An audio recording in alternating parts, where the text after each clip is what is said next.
Hey guys, welcome back to FurnaceClans. So, let me give you a quick rundown on what you've missed over the last year and a half or so.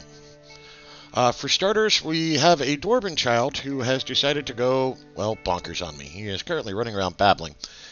I had assumed that I had all materials needed for everybody at this point, and I just forgot to check in on him, and, well, now he's bonkers. He had almost ran up here into the obsidianizer trap, and he was almost able to lock him in, but not quite. Along the way, we've had a couple of incursions. We've had a couple of goblin thieves sneak in via the caravan run. We took them out before they got anywhere. One of the snatchers almost got out with a baby, but we popped him out in the exit corridor. The surface currently has, I want to say about 30-35 undead, but they won't path. The OMG is wide open right now, waiting for company, and none of them are actually moving. So, not sure what to do with that. Let me just check his wounds. Well, he's miserable. He'll get over it.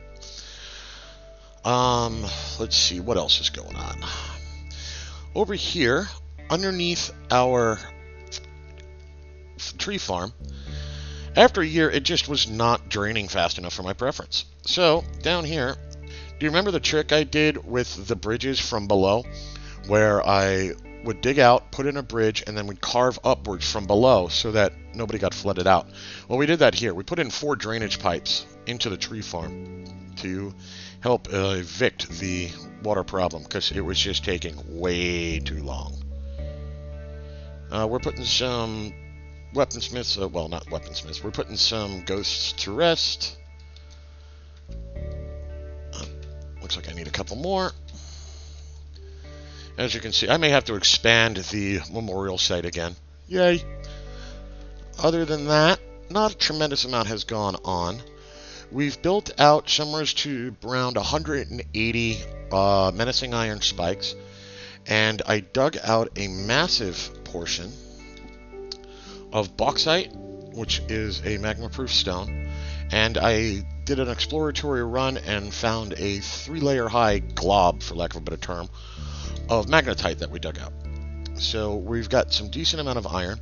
Last couple of caravans that have come through, I've bought up a lot of their bronze and copper and stuff like that. So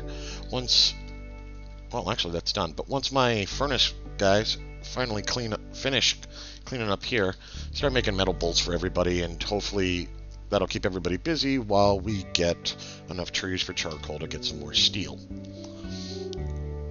So that's pretty much state. Let's see, where did 030 go? 030, where are you? There you are. I just need to keep an eye on 30 just to make sure he doesn't do anything horrible, like start flipping levers that release sickle into the fort or something equally ridiculous. He seems to like running over here, so I'm hoping I can trap him back up in here somewhere. Oh, no, he went to go check out the statues. So, I'll bring you back when something's interesting. Just a quick update as to what's going on, and if this kid does anything interesting, I'll bring in. So, when last you saw, we had a small child who was going bonkers and a couple other things going on. Our child ended up getting caught up down here in the silk loom area, so I locked him in, waited for him to die, and then dumped his body, like any good overseer would do to maniacally, hysterically crying children who were starving themselves to death. Beyond that, we have managed to get the tree farm basically started up and going. That went a lot faster when I had 4 more drainage points going inside of it. We dropped the walls down, and suddenly all the little rugrats around the fortress finally got something useful to do, which was strip down a whole bunch of walls. We also, me, I, they, who, whatever. I've created a pair of quantum stockpiles, one for blocks, one for mechanisms, just because this was getting messy up here. I figure I'll eventually wall off all this stuff again. There was some magnetite up here we dug out. And what was that? Oh, another tin party. OMG's been going. We've got, let's see what we got going on here. I want to say about 15, maybe 20 undead sitting around. They just don't want to move. They're stuck up on the surface, and they're just not pathing in. I may go and try and fix up the ice tower again, so I can start walling off the outside again here soon. It looks like I've finally got enough of them cleaned out that the ones who are left just won't path. And even if 1 or 2 do, we should be able to put them down. Everybody's pretty much ammoed up at this point with wooden bolts, if nothing else. I've been buying out caravans of everything bronze, copper, zinc, you name it. And I've been creating copper and bronze bolts. We've been doing a tremendous amount of magnetite. Nope, that's not active at the moment. But in stocks, hang on, let me get down to bars. There we go. I'm up to 3,000 bars of iron, and a smattering of this and that, and I've got some bronze bars kicking around as well. We're still working on picking up enough steel that I can really get some more armor going. The tree farm should help with that once we get all of that pulled down. And, oh yes, one other oh wait, I just saw a ghost go by, which means okay, I have a child who just took over a workshop and he's being goofy. He probably needs bones. Where's that ghost? Godin, okay, that's correct. Yeah, the bone pile's empty. Okay, so let's butcher up some doggies. Butcher up the male. Butcher up a couple of them. There, that should take care of the child who will go batty if I don't get some bones going. I'm still trying to rebuild the dog herd. Oh, there goes my ghost warning. They were a little late. I figured out why that child went crazy. It was apparently because I had just ran out of bones for him to be able to work with. I had figured it was going to be yarn or something like that, but no, it was dog bones. So, while I'm trying to recreate my dog herd, because I butchered up a bunch of them prior and made bolts out of most of their stuff. Yep, there goes the child. Immediately after the bones. Let's see, what else does he want? Okay, that looks like he's good. Just got to be careful that we don't over butcher past our tanning rate. So we're going to actually shut that back off for now.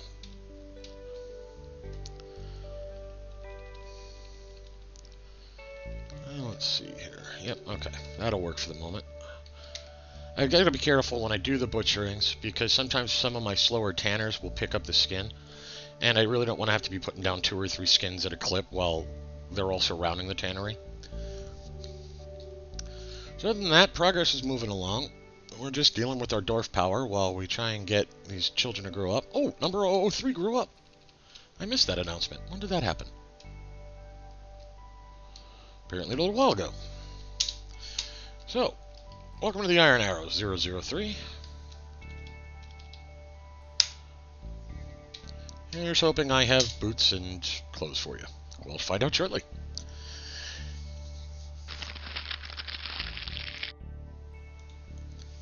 Hey guys, I got a few idlers kicking around right now, and I'm back at the ice tower. As I mentioned, because the undead were busy, I got a chance. I plugged my holes up, a couple of glass block walls, nothing big. As long as we get another fire breather, should be alright. Up here, we dug out the wall on level 2, put in a bridge, attached to a lever, which we're now going to pull, which drops this bridge. Now we're going to do something else. We're going to put a pit right on the end of it. Make it a pit pond. The information, we'll make it a pond. Now we're going to have some guys fill it. So Lefty here is bringing his first bucket of water.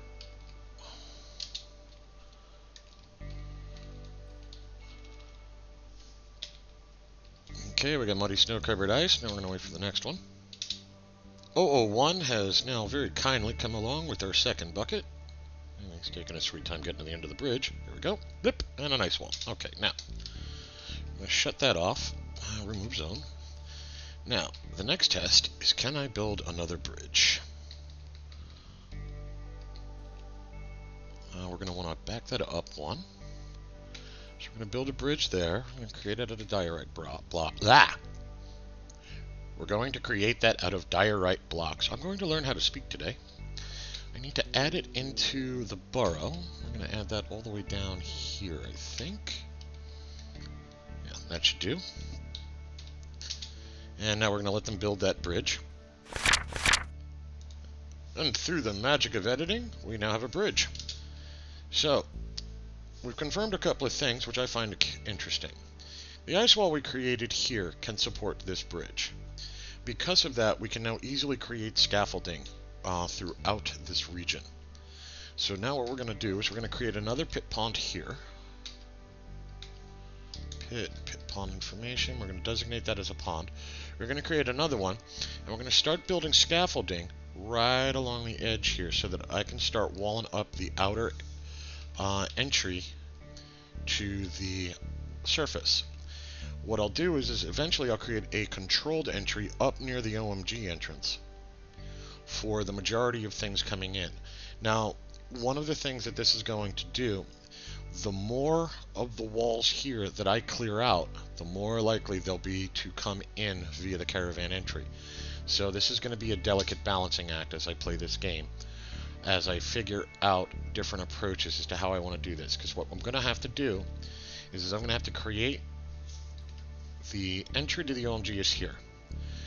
I'm basically going to create a walled access here, but what I'm going to have to do is I'm going to have to put an open and closable entryway for the merchants, either over here to run down to the correct entry, which actually I may do. I may use this bridge here as their access way, wall up the very edge of the earth here, and drop this when they're coming down, and that will let them feed through. I'll have to decide how I'm going to do that eventually. It may take me rebuilding a little bit of the merchant entry here and things like that, but I'll have to figure out how I'm going to do that. But for now, we're just going to close off this southern access here. So as I close off this southern run here, right along this bottom corner, a lot of this stuff's going to get stuck under ice and never be available again. I don't really care. One of my concerns is I have a couple of undead here, over here in the southeast corner. I'm going to have to figure out a way to get rid of them. Now, what I'm thinking I may end up having to do is some form of flooring that runs way out, and then build a bridge, save the game, come back in so it drops the ice walls right onto their heads down there. I may do that stunt. I'm going to get close to that before I figure out what I'm doing with that. Now, something I hadn't thought about when I was planning this out, you'll notice I got a cloud of cursed dust. It's over all the way over on the east side, and it looks like it's heading south by southwest, so I'm not too worried about this one. But this is going to be a very narrow area they're working on, and if they get nauseous and fall off, I'm going to lose dwarves. No, not sure how I'm going to deal with that offhand. I'm just going to have to stay aware and be ready to turn off pit pond jobs, bridge building, and stuff like that. So here's an idea of, after I did the first area, what it looks like. If we come down here onto ground level, you notice right up along the edge I've got ice wall. That should keep out any intransients. Come up one level, I've got my bridge scaffolds, and on the tail of them I big more ice bridges, or excuse me, ice walls below, so that I can anchor the next bridge over as a scaffold. Up here, you may notice that I've put in a couple of more stairways, we've built some bridges, we've basically widened the access. I was having some trouble with the choke point of the dwarves constantly running into each other and them stalling out for probably 3 to 4 seconds apiece whenever this happened. So to speed things along, I've actually widened the path with some more bridges. These bridges here are anchored off these two ice points. These two on the side here are anchored off this ice wall. And I'm going to knock these walls down, put in 2 very small bridges that'll raise with this one. Why did I do it that way? I don't know. It made sense at the time. But that's what we're doing there. And we're just going to continue this over. I'm going to fill in this bottom left corner first. We're going to keep going to the right as well while we do that, watching out for clouds and etc. The reason I haven't widened this scaffold here is because the wall on the edge will act as a second pathway for them. So it's not as important, but because I'm going in 2 directions at once, this is in the way. Or they were getting in each other's way down here.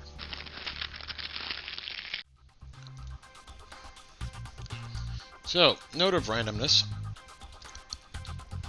I just got a felled tree order interrupted by a dog head over here down in our tree farm.